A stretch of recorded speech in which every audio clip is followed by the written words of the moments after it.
மருத்துவ வெப்பநிலைமானிக்கும் ஆய்வக வெப்பநிலைமானிக்கும் இடையே உள்ள வேறுபாடுகள். மருத்துவ வெப்பநிலைமானி, ஆய்வக வெப்பநிலைமானி. மருத்துவ வெப்பநிலைமானியானது 35 டிகிரி செல்சியஸ் முதல் 42 டிகிரி செல்சியஸ் வரை அல்லது 94 டிகிரி ஃபாரன்ஹீட் முதல் 108 டிகிரி ஃபாரன்ஹீட் வரை அளவீட்டினை கொண்டுள்ளது. ஆய்வக வெப்பநிலைமானியானது பொதுவாக -10 டிகிரி செல்சியஸ் முதல் 110 டிகிரி செல்சியஸ் வரை அளவிடப்பட்டிருக்கும். பாதரச மட்டமானது தானாகவே கீழ் இறங்காது. அதில் உள்ள குறுகிய வளைவானது பாதரச மட்டத்தினை கீழ் இறங்காமல் பாதுகாக்கிறது. குறுகிய வளைவில்லாத காரணத்தினால் பாதரச மட்டமானது தானாகவே கீழ் இறங்கிவிடும். ஆய்வக வெப்பநிலைமானியில். மருத்துவ வெப்பநிலைமானியில் கைகளுக்கு அடியில் இருந்தோ அல்லது வாயில் இருந்தோ வெப்பநிலைமானியினை எடுத்த பிறகு அளவீடானது எடுக்கப்படுகிறது. ஆய்வக வெப்பநிலைமானியில் வெப்பநிலைமானியானது வெப்பமூலத்தில் இருக்கும் நிலையிலேயே அளவீடானது எடுக்கப்படுகிறது. எடுத்துக்காட்டு, திரவம் அல்லது வேறு ஏதேனும் பொருள். மருத்துவ வெப்பநிலைமானியில் பாதரசத்தினை கீழே கொண்டு வர வெப்பநிலைமானியினை உதர வேண்டும். ஆய்வக வெப்பநிலைமானியில் பாதரச மட்டத்தினை கீழே கொண்டு வர வெப்பநிலைமானியினை உதர வேண்டியதில்லை. மருத்துவ வெப்பநிலைமானி உடல் வெப்பநிலையினை அளக்க பயன்படுகிறது. ஆய்வக வெப்பநிலைமானி ஆய்வகத்தில் பல்வேறு பொருட்களின் வெப்பநிலையை அளக்க பயன்படுகிறது.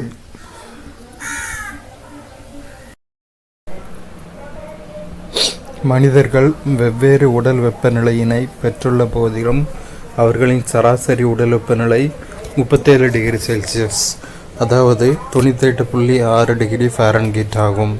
மேலும் ஒவ்வொருவரும் ஒரே மதிப்பிலான வெப்பநிலையினை நாள் முழுவதும் பெற்று இருப்பதில்லை.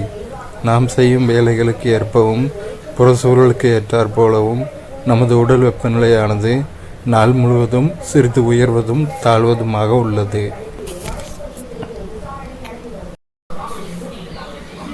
பெரும சிறும வெப்பநிலைமானி ஒரு நாளின் அதிகபட்ச மற்றும் குறைந்தபட்ச வெப்பநிலையினை அளக்க பயன்படும் வெப்பநிலைமானியானது பெரும சிறும வெப்பநிலைமானி என அழைக்கப்படுகிறது.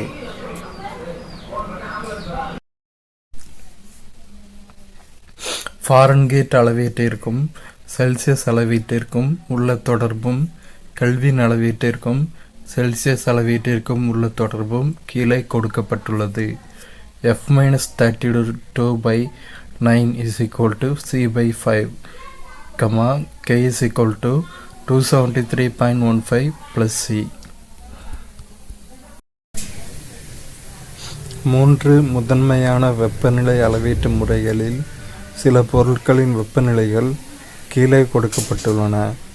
வெப்பநிலை, நீரின் கொதிநிலை.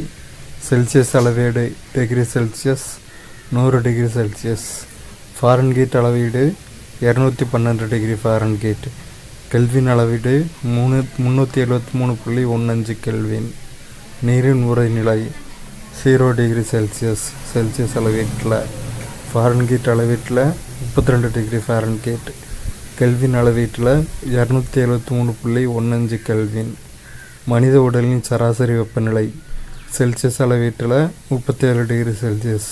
ஃபாரன்ஹீட் அளவீட்டில் 98.6 டிகிரி ஃபாரன்ஹீட்.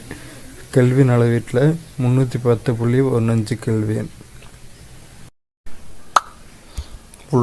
உலகின் பெரும்பான்மையான மனிதர்கள் அன்றாட வாழ்வில் வெப்பநிலைகளை அளக்க செல்சியஸ் அளவீட்டு முறையினை பயன்படுத்துகின்றனர். கெல்வின் அளவீட்டு முறையானது தனிச்சுழி அளவீட்டு முறை மட்டுமல்ல. 1 டிகிரி செல்சியஸ் வெப்பநிலை மாற்றம் ஏற்பட்டால் 1 கெல்வின் வெப்பநிலை மாறுபாடு ஏற்படும் வகையில் கெல்வின் அளவீட்டு முறை வடிவமைக்கப்பட்டுள்ளது. இதன் மூலம் 273.15 என்ற மதிப்பினை செல்சியஸ் அளவீட்டுடன் கூட்டுவதன் மூலமாகவோ அல்லது கழிப்பதன் மூலமாகவோ நாம் மிக எளிமையாக செல்சியஸ் அளவீட்டு முறையினை தனிச்சுழி அளவீட்டு முறைக்கு மாற்றிக்கொள்ள இயலும், அதாவது கெல்வின் அளவீட்டு முறைக்கு. ஆனால் ஐக்கிய அமெரிக்க நாடுகளில் ஃபாரன்ஹீட் அளவீட்டு முறையினை பயன்படுத்துகின்றனர். ஃபாரன்ஹீட் அளவீட்டு முறையினை தனிச்சுழி அளவீட்டு முறைக்கு மாற்றுவது எளிமையானதாக இல்லை. இதனை சரிசெய்ய அவர்கள் ரான்கீன் அளவீட்டு முறையினை பயன்படுத்துகின்றனர். கிளாஸ்கோ பல்கலைக்கழகத்தின் பொறியியலாளர் மற்றும் இயற்பியலாளரான ரான்கின் 1859ஆம் ஆண்டு இம்முறையினை அறிமுகப்படுத்தினார். இது தனிச்சொல்லி அளவீட்டு முறையாகும். மேலும் 1 டிகிரி ஆறில் ஏற்படும் மாற்றம் 1 டிகிரி ஃபாரன்ஹீட்டுக்கு சமமாகும் வகையில் வடிவமைக்கப்பட்டுள்ளது. எனவே ஃபாரன்ஹீட் அளவீட்டு முறையினை பயன்படுத்துபவர்களுக்கு தனிச்சொல்லி அளவீட்டு முறை தேவைப்பட்டால் அவர்கள் R=F+459.67 என்ற வாய்ப்பாட்டினை பயன்படுத்தி ரான்கின் முறைக்கு மதிப்பினை எளிமையாக மாற்றிக்கொள்ள இயலும்.